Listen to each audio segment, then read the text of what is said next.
Hello, listeners. My name is Martin van Staden, legal researcher at the Free Market Foundation, and thanks for listening to this podcast.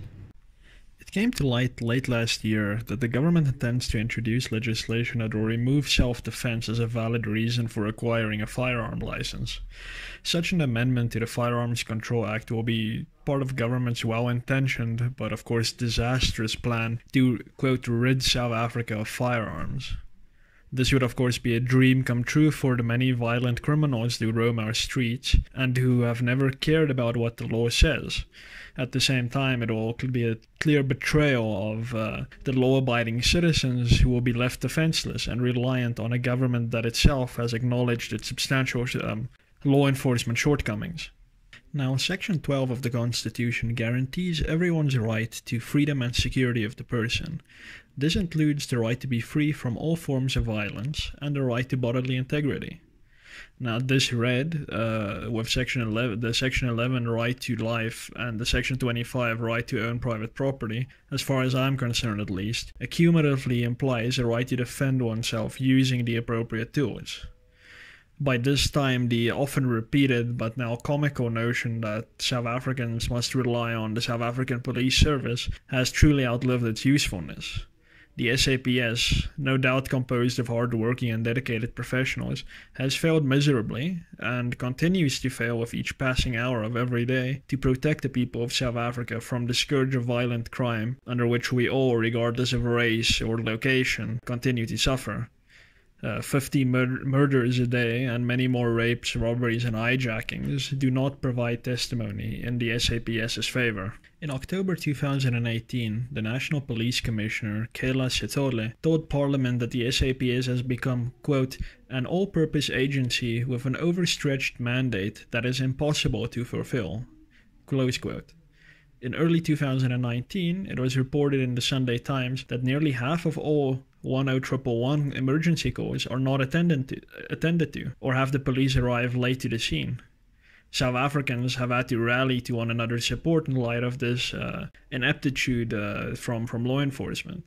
Just one example of that is a Facebook group with over 36,000 members called Centurion Concerned Citizens. And this is part of the broader so-called Concerned Citizens movement. There are a few in other places around South Africa. And they use a smartphone app called Zello to report and respond to crimes in the Centurion area.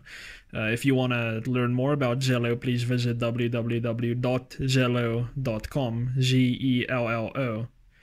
Now, this community, Centurion Concerned Citizens, is also indirectly linked to other large social media groups consisting of thousands of locals, including various community watch organizations, private security companies, and, of course, police representatives who liaise with these organizations.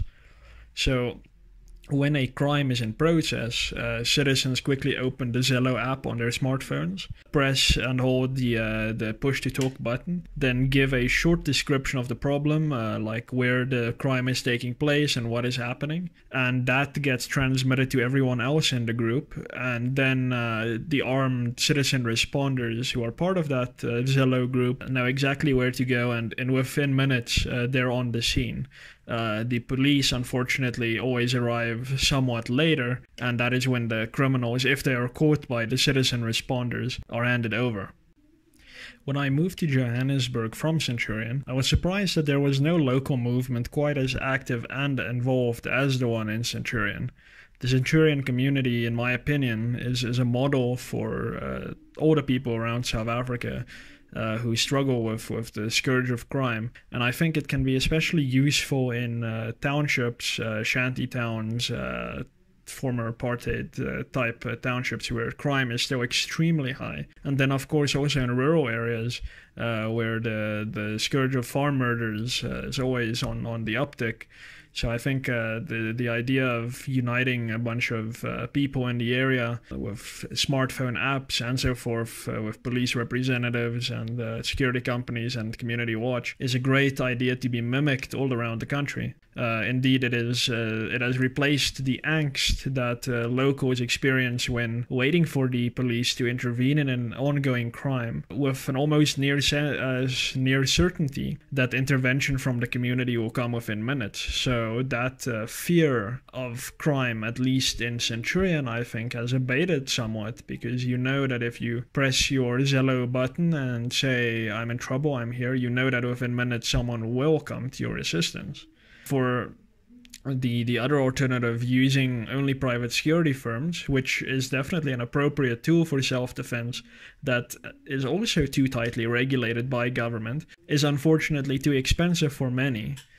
And even if you use a private security service, they sometimes also take a while to arrive on the scene when your life is in immediate danger. So being able to rely on your immediate neighbors who live around you, and then of course to rely on yourself to fend off the scum of our society, is extremely important.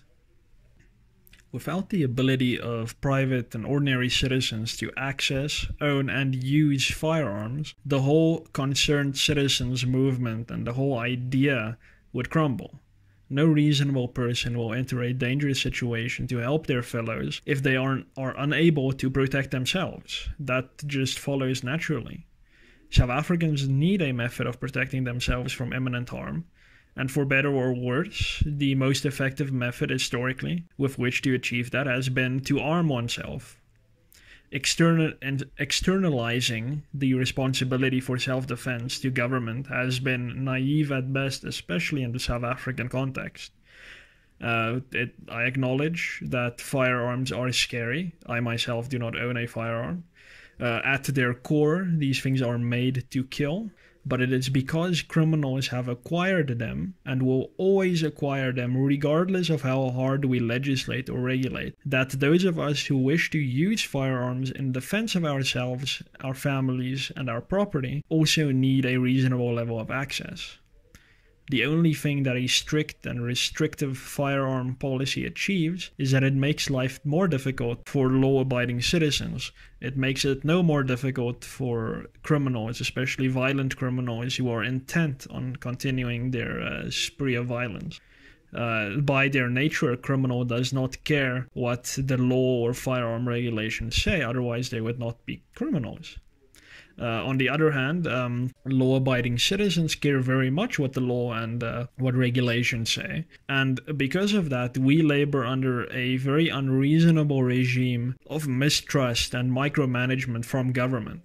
Now, these very same law-abiding citizens might lose the right to use firearms to protect ourselves and our families if government pushes ahead with this idea to remove self-defense as a valid reason for acquiring a firearms license in terms of the Firearms Control Act. In addition to the provisions that I spoke about earlier in the Bill of Rights, Section 12 and so forth, which I truly believe imply that South Africans should be allowed to defend themselves and their property with firearms specifically. The Constitution also enshrines the values of freedom, human dignity, and equality. These are contained in Section 1 of the Constitution, and these are our founding values. But with these being our founding values, how could one claim that South Africa is a free society when law-abiding citizens are effectively prohibited from owning and using the most logical tools available for self-defense?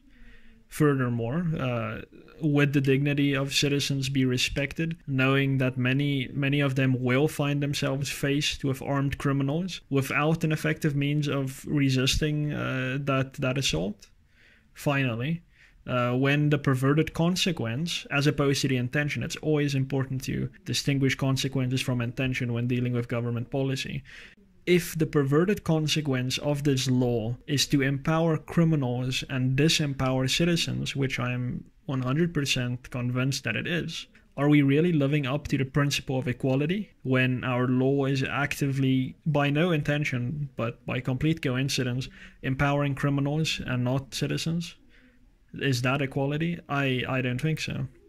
So if South Africa is to be a free society, it must allow and possibly embrace the idea of an armed society. And as far as I'm concerned, The Constitution implies it, and justice demands it.